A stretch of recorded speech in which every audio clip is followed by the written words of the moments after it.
بسم اللہ الرحمن الرحیم صلی اللہ علیہ وآلہ وسلم۔ امید کرتا ہوں ناظرین آپ سب لوگ خیریت سے ہوں گے۔ اللہ پاک آپ کو شاد و آباد رکھے، خوشحال رکھے، مدینہ پاک کی حاضری نصیب فرمائے۔ الحمدللہ رب العالمین والصلاة والسلام علی سید المرسلین، اما بعد فاعوذ باللہ من الشیطان الرجیم، بسم اللہ الرحمن الرحیم صلی اللہ تعالی علیہ وآلہ وسلم۔ قصص الانبیاء پیج نمبر 23 سے آج ہم سنیں گے حابل و قابل کا قصہ، جو حضرت آدم علیہ السلام کے دو فرزند تھے۔ جب آدم علیہ السلام و حوا رضی اللہ تعالیٰ عنہ ملے تو پھر مل کر ہی رہنے لگے۔ اولاد کا سلسلہ شروع ہوا۔ حضرت حوا کو جب حمل ہوتا، دو جڑواں بچے، ایک بیٹا اور ایک بیٹی پیدا ہوتی۔ پہلے قابل اور ان کی بہن اقلیمہ پیدا ہوئی، پھر حابل اور ان کی بہن یہودا پیدا ہوئی۔ اس وقت خدا کے حکم سے حضرت نے جو شریعت بنائی تھی اس کے تحت ایک پیٹ کی لڑکی سے دوسرے پیٹ کے لڑکے سے بیاہ کر دیا جاتا تھا۔ چنانچہ ان دونوں بھائی بہنوں کو جو دو پیٹ سے تھے، حضرت آدم علیہ السلام نے بیاہ دینے کا ارادہ کیا، یعنی کہ شادی کرنے کا ارادہ کیا، یعنی کہ جو قابل اور ان کی بہن اقلیمہ پیدا ہوئی اور دوسرے پھر حابل اور ان کی بہن یہودا پیدا ہوئی، یعنی کہ کیا نام ہے اپنے حابل کا نکاح، حابل کی بہن یہودا، تو حابل کا نکاح اقلیمہ کے ساتھ، جن قابل کے ساتھ جو بہن پیدا ہوئی تھی اس کا نام تھا اقلیمہ، اور حابل کے ساتھ جو بہن پیدا ہوئی تھی ان کا نام تھا یہودا۔ تو حابل کا نکاح پہلی بہن، یعنی کہ جو پہلی لڑکی جو قابل کے ساتھ پیدا ہوئی تھی اقلیمہ، اس کا نکاح دوسرے حمل میں جو حابل اور یہودا پیدا ہوئی تھی، تو دوسرا حابل کا نکاح اقلیمہ کے ساتھ طے کیا حضرت آدم علیہ السلام نے۔ دوسرے پیٹ کے لڑکے سے بیاہ کر دیا۔ چنانچہ ان دونوں بھائی بہنوں کو جو دو پیٹ کے سے تھے، حضرت آدم علیہ السلام نے بیاہ دینے کا ارادہ کیا، لیکن قابل نے باپ کا حکم ماننے سے انکار کر دیا۔ جھگڑا شروع ہو گیا۔ حضرت آدم نے اس جھگڑے کو نپٹانے کے لیے فیصلہ دیا کہ دونوں قربانی دے، جس کی قربانی قبول ہو اقلیمہ اس کے نکاح میں آئے۔ اس زمانے میں قربانی دینے کا طریقہ یہ تھا کہ جو دو آدمی آپس میں جھگڑتے تھے وہ دونوں اپنی اپنی قربانی پہاڑ پر رکھتے تھے، آسمان سے بے دھوئے کی آگ آتی تھی اور ایک جس کی طرف ہوتا تھا اس کی قربانی کو قبول کر لیتی تھی، یعنی کہ اس کی قربانی کو جلا دیتی تھی۔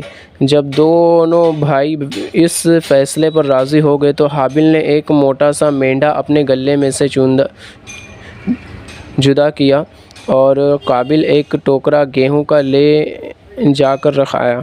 خدا کی قدرت سے ایک آگ آسمان سے آئی۔ قابل کی قربانی پر اس نے کوئی توجہ نہ دی، جبکہ حابل کی قربانی کی طرف گئی اور اسے قبول کر لیا۔ حابل کی قربانی کا قبول کیا ہونا تھا کہ قابل کے من میں کپٹ اور بیر پڑ گیا، یعنی کہ جلن، غصہ، جسے بدلہ جو بھی آپ سمجھ لیں۔ اس نے حابل کو دھمکی دی کہ میں تجھے جان سے مار دوں گا۔ حابل نے کہا اس میں میری غلطی کیا ہے، میں تو حق پر ہوں، اللہ تعالیٰ کے حکم سے میری ہی قربانی قبول ہوئی ہے، تمہاری نہیں۔ پھر اگر تو مجھ پر ہاتھ اٹھائے گا تو بھی میں کچھ کہنے والا نہیں۔ پھر پتھر دل قابل نے موقع دیکھ کر مظلوم حابل کے سر پر شیطان کے بہکاوے میں آ کر ایسا پتھر مارا کہ بیچارہ بھائی شہید ہو گیا۔ اللہ اکبر۔ قابل نے یہ بہت بڑا گناہ کیا تھا، یہ دنیا کا سب سے پہلا قاتل شخص تھا۔ قابل حابل کی لاش کو کچھ دنوں اٹھائے لیے پھرتا تھا اپنی پیٹھ پر۔ اس کی سمجھ میں نہیں آتا تھا کہ اس لاش کو کیا کروں اور لوگوں کی نظروں سے اسے کیسے چھپاؤں۔ یہ دنیا کا سب سے پہلا قاتل تھا۔ اس کو یوں یاد رکھیں کہ جو قابل تھا وہ قاتل تھا، قابل قاتل، اور حابل تھا وہ شہید ہوئے، حضرت حابل جو تھے وہ شہید ہوئے۔ ٹھیک ہے۔ ایک دن اللہ کا حکم ایسا ہوا کہ پریشان حال قابل کی نظروں کے سامنے دو کوے آ کر لڑنے لگے، یہاں تک کہ ایک کوے نے دوسرے کو مار ڈالا۔ مارنے کے بعد اپنے پنجوں سے زمین کھودی اور مرے ہوئے کوے کو اس میں گاڑ کر پنجوں سے مٹی برابر کر دی۔ قابل اپنی آنکھوں سے یہ منظر دیکھ رہا تھا اور سوچنے لگا کہ میں شاید کوے سے بھی گیا گزرا ہوں کہ اپنے بھائی کی لاش کو کندھے پر لیے پھرتا ہوں اور اسے چھپا نہیں پاتا۔ پھر اس نے زمین کھودی اور بھائی کی لاش کو گاڑ دیا۔ قابل کے اس جرم کا حال حضرت آدم کو معلوم ہوا۔ اللہ کے حکم سے انہوں نے سزا سنائی کہ قابل کو بھائی کا خون بہانے کے جرم میں پھانسی دے دی جائے۔ قابل ڈر کی وجہ سے یمن کی طرف بھاگ گیا۔ وہاں جا کر اس نے ایک اللہ کی عبادت کرنے کے بجائے آگ کی پوجا شروع کر دی۔ اللہ اکبر۔ یہ جو قابل تھا اس نے جو سب سے پہلا قتل کیا تھا حضرت حابیل کا، تو اب تک دنیا میں جتنے بھی قتل ہوئے ہیں یا پھر جتنے بھی قتل آئندہ قیامت تک ہوں گے، ان سب کا گناہ اس قابل کے اوپر بھی جائے گا، کیونکہ سب سے پہلی شروعات ہی اس نے کی تھی۔ اسی طرح سے آج بھی جو بھی بندہ جو گناہ کی شروعات کرتا ہے، بھلے وہ رہے یا نہ رہے، مر جائے، لیکن قیامت تک جو اس کے دیکھا دیکھی گناہ کرتے رہیں گے، ان سب کو تو وہ سب تو گنہگار ہوں گے ہی، ان سب کو تو گناہ ہوگا، سزا ملے گی، لیکن ان سب کا ایک حصہ اس فرسٹ جو سب سے پہلے اس نے گناہ کیا تھا اس کے حق میں بھی، اس کے اکاؤنٹ میں بھی جائے گا، اور اس سے بھی اس کی سزا دی جائے گی کہ تو نے ہی اس گناہ کو شروعات کی تھی، اسے تجھے سب سے زیادہ گناہ ہوگا۔ اور پھر دیکھا حضرت آدم علیہ السلام نے سزا سنائی اسے پھانسی کی، تو وہ بھاگ گیا یمن کی طرف، اور وہاں اللہ تعالیٰ کی عبادت چھوڑ کر آگ کی پوجا اس نے شروع کر دی۔ یہ دیکھا جائے تو سب سے پہلا آگ کا پجاری۔ اللہ کی پناہ، اللہ تعالیٰ ہم سب کو ہدایت عطا فرمائے، اور ہم سب کی عقائد ایمان، عزت و آبرو، جان و مال کی سب کی حفاظت فرمائے۔ اب یہاں سے آگے ایک ہیڈنگ دیا ہے جس کا نام ہے فصل۔ حضرت آدم ہمیشہ کعبے کے حج کے لیے جایا کرتے تھے۔ ایک بار عرفات پہاڑ پر سوئے، اللہ تعالیٰ نے ان کی پیٹھ سے تمام اولاد کو جو قیامت تک پیدا ہوگی اس میں سے بھلوں کو سیدھی طرف اور بروں کو الٹی طرف کھڑا کر دیا۔ ان سب کو حکم الہی ہوا، کیا میں تمہارا رب نہیں ہوں؟ سب نے کہا ہاں تو ہی ہمارا رب ہے۔ اللہ تعالیٰ نے ان کے اس اقرار پر فرشتوں کی گواہی لکھی اور حجر اسود میں امانت رکھی۔ اس لیے حضرت علی رضی اللہ تعالیٰ عنہ سے روایت ہے کہ جو کوئی حج کرے گا تو حجر اسود اس کی گواہی دے گا۔ فائدہ، جب حضرت آدم علیہ السلام نے اولاد کی کثرت زیادتی دیکھی تو اللہ تعالیٰ کے دربار میں عرض کیا کہ اللہ، یہ بڑھتی مخلوق دنیا میں کہاں سمائے گی؟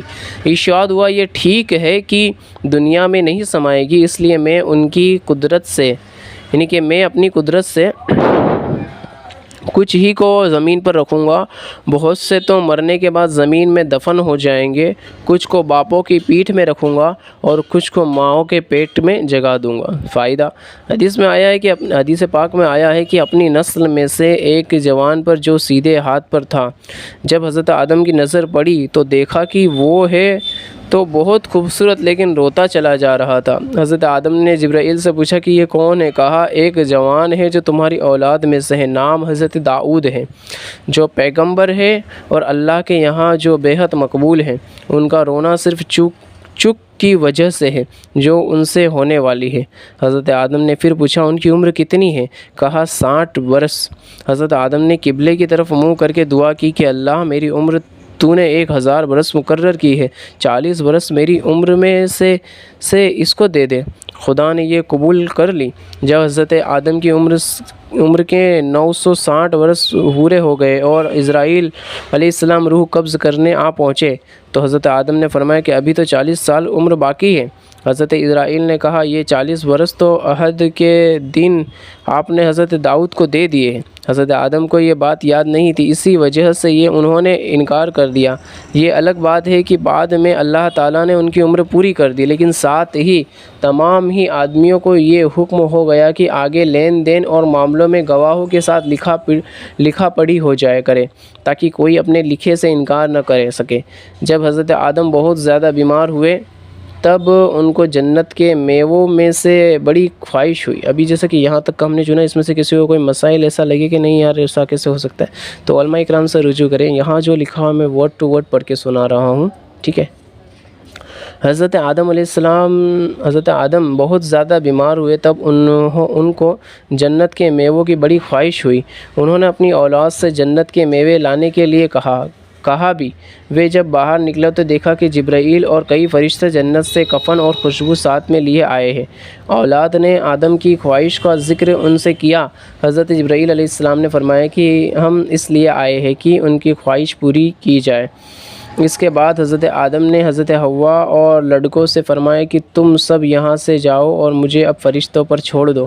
چنانچہ ان سب کے جانے کے بعد ملک الموت، موت کے فرشتے روح قبض کرنے میں لگ گئے۔ حضرت آدم علیہ السلام کی یاد میں لگے رہے یہاں تک کہ فرشتے نے اپنا کام پورا کر دیا۔ نہلانے کفنانے کے بعد حضرت جبرائیل کے سکھانے کے مطابق حضرت شیش علیہ السلام نے جنازے کی نماز پڑھی اور حضرت آدم علیہ السلام کو دفن کر دیا گیا۔ جنازے کی نماز کی رسم قیامت تک کے لیے اسی وقت سے طے ہو گئی۔ سبحان اللہ۔ اس میں بہت ساری ایسی چیزیں ہوگی جو کسی کو سمجھ میں نہیں آئی ہوگی، کچھ ایسی باتیں ہوگی تو آپ کمنٹ باکس میں کریں، انشاءاللہ اگر مجھے جواب پتا ہوگا تو میں ضرور بتاؤں گا، ٹھیک ہے۔ اور اگر ایسی کوئی بات لگے تو ضرور علماء اکرام سے بات کریں، مفتیان اکرام سے رجوع کریں، ہے نا۔ انشاءاللہ تعالیٰ کل ہم حضرت شیش علیہ السلام کے تعلق سے سنیں گے۔ اللہ پاک ہمیں حضرت آدم علیہ السلام کے صدقے طفیل نیک و صالح بنائے اور اللہ اس کے رسول کی رضا والی زندگی گزارنے کی توفیق عطا فرمائے۔